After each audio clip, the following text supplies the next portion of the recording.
వే gold trusted gold buyers మీరు తాకట్టు పెట్టిన బంగారాన్ని విడిపించి ఈ రోజు ఉన్న మార్కెట్ ధరకు కొనబడను. పశ్చిమ బెంగాల్ రాజకీయాల్లో ట్విస్ట్ల పర్వం కొనసాగుతుంది. తృణమూల్ కాంగ్రెస్ పార్టీ అధినేత్రి మాజీ ముఖ్యమంత్రి మమతా బెనర్జీకి ఇంకో ఎదురుదెబ్బ తగిలింది. తిరుగుబాటు ఎమ్మెల్యే రితబ్రత బెనర్జీ ప్రస్తుతానికి అసెంబ్లీలో ప్రతిపక్ష నేతగా కొనసాగేందుకు కోల్కతా హైకోర్టు గ్రీన్ సిగ్నల్ ఇచ్చింది. ఈ క్రమంలో స్పీకర్ నిర్ణయం పైన తాత్కాలిక స్టే ఇవ్వాలన్న టీఎంసీ విజ్ఞప్తిని హైకోర్టు నిరాకరించింది.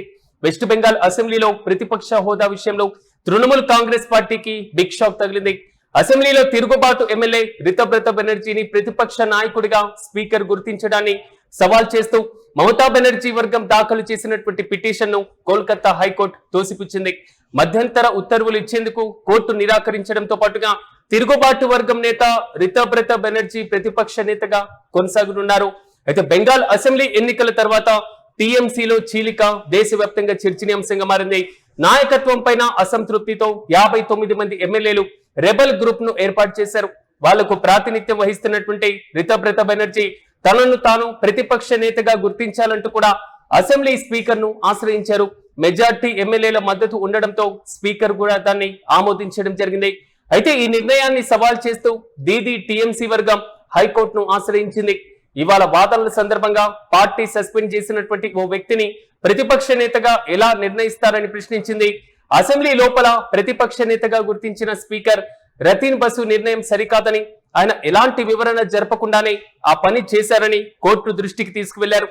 ఒక పార్టీ తీసుకున్నటువంటి నిర్ణయం కాకుండా సంఖ్యాబలం ఆధారంగా ప్రతిపక్ష నేతను నిర్ణయించడం రాజ్యాంగానికి విరుద్ధమని కూడా వాదించడం జరిగింది.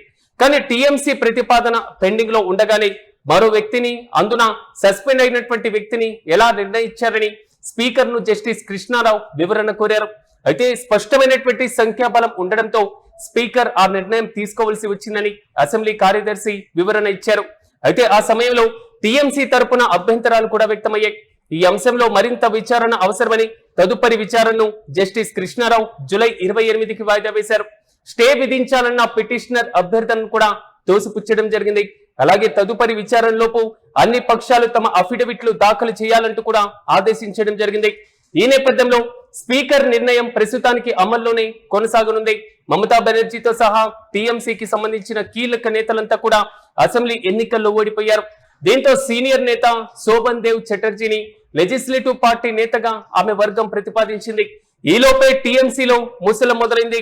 పార్టీ వ్యతిరేక కార్యకలాపాలకు పాల్పడడంతో జూన్ 1న రితబ్రత బెనర్జీని పార్టీ నుండి సస్పెండ్ చేశారు.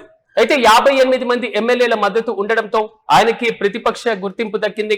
మొత్తం మీద హైకోర్టు తాజా నిర్ణయంతో పశ్చిమ బెంగాల్ రాజకీయాల్లో కొత్త ఉత్కంఠ నెలకొంది. మొత్తం మీద కోల్కతా హైకోర్టు స్పీకర్ నిర్ణయం పైన స్టే ఇచ్చేందుకు నిరాకరించినప్పటికీ అసలు పార్టీ అధిష్టానం అనుమతి లేకుండా ఒక బహిష్కృత సభ్యుడికి ప్రతిపక్ష నేతగా స్పీకర్ ఎలా గుర్తిస్తారనే రాజ్యాంగపరమైనటువంటి అంశం పైన అన్ని పక్షాలు 3 వారాల్లోగా అఫిడవిట్లు సమర్పించాలంటూ కూడా ఆదేశించడం జరిగింది.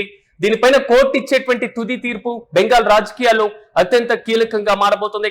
మొత్తం మీద మే 4న వచ్చినటువంటి ఫలితాల తర్వాత మమతా బెనర్జీ స్వయంగా తాను ప్రాతినిధ్యం వహించినటువంటి దానికి పోటీ చేసినటువంటి నియోజకవర్గంలో ఓడిపోవడం, తన పార్టీ రాష్ట్రంలో అధికారాన్ని కోల్పోవడం, తొలిసారిగా బీజేపీ వెస్ట్ బెంగాల్లో అధికారంలోకి వచ్చిన తర్వాత మమతా బెనర్జీ టీఎంసీ పార్టీకి వరుసగా ఎదురు దెబ్బలు తగులుతున్నాయి. పార్టీ ప్రధానంగా శోభన్ కి సంబంధించి ప్రతిపక్ష నేతగా గుర్తించడం జరిగింది. ప్రతిపక్ష నేతగా తననే గుర్తించాలంటూ 58 మంది ఎమ్మెల్యేల మద్దతు తనకే ఉందంటూ రితబ్రత బెనర్జీ నాయకత్వంలో స్పీకర్ ను కలవడం, స్పీకర్ కూడా గ్రీన్ సిగ్నల్ ఇవ్వడంతో తాజాగా టీఎంసీ హైకోర్టును ఆశ్రయించడం జరిగింది. హైకోర్టులో జరిగినటువంటి వాదనల తర్వాత టీఎంసీకి సంబంధించినటువంటి ఎమ్మెల్యేలు కాకుండా రితబ్రత బెనర్జీకి సంఖ్యాబలం అధికంగా ఉన్నటువంటి నేపథ్యంలో 58 మంది ఎమ్మెల్యేల మద్దతు ఉంది కాబట్టి తాత్కాలికంగా ప్రస్తుతానికైతే ఆయన్ని ప్రతిపక్ష నేతగా గుర్తించనున్నారు.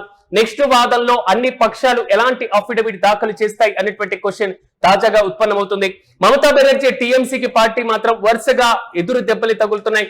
ఒకవైపు ఎమ్మెల్యేలు పార్టీకి దూరం కావడం, ప్రతిపక్ష నేత పదవి కోల్పోవడం, ఎల్ఓపికి సంబంధించినటువంటి క్వశ్చన్ రైజ్ అవ్వడం, ఇప్పుడు దీనికి సంబంధించి రితబ్రత బెనర్జీ ఇష్యూ కోర్టులో నలగడం, మరోవైపు లోక్సభ ఎంపీలందరూ కూడా తిరుగుబావుట ఎగురవేయడం, రాజ్యసభ ఎంపీలు పార్టీకి క్రమంగా దూరం కావడం, హైకోర్టు నిర్ణయంతో వెస్ట్ బెంగాల్ రాజకీయాల్లో కొత్త ఉత్కంఠ కొనసాగుతుంది. కానీ ఇక్కడే పార్టీలో చీలిక అంతవరకు ఓకే, పార్టీ నుంచి కొన్ని వర్గాలు చీలిపోవడం లేదా మెజార్టీ పక్షాల పార్టీకి దూరం కావడం, వారే అసలు శిష్యులైనటువంటి పార్టీగా గుర్తింపును పొందడం, సభాపతులు గుర్తించడం, ఈ ప్రక్రియ రాజ్యాంగబద్ధంగా కొంతవరకు మారుతున్నటువంటి పరిస్థితులు పార్టీ ఫిరాయింపు చట్టాల్లో కూడా లోబడి ఉన్నటువంటి అంశం. కానీ ఇక్కడే ఒక బహిష్కృత ఎమ్మెల్యేకు, ఒక సస్పెండ్ చేసినటువంటి ఎమ్మెల్యేకు ఎల్ఓపి పదవిని ఇస్తారా? ఇది రాజ్యాంగబద్ధంగా పూర్తి స్థాయిలో సాధ్యమా? సో ఇతర పక్షాలు ఏమనుకుంటున్నాయి అనేటువంటి కోణంలో నెక్స్ట్ ఏదైతే వాదనలు వినిపిస్తున్నారో హైకోర్టులో, ఆ వాదన వరకు అన్ని పక్షాలు కూడా అఫిడవిట్లు దాఖలు చేయబోతున్నాయి.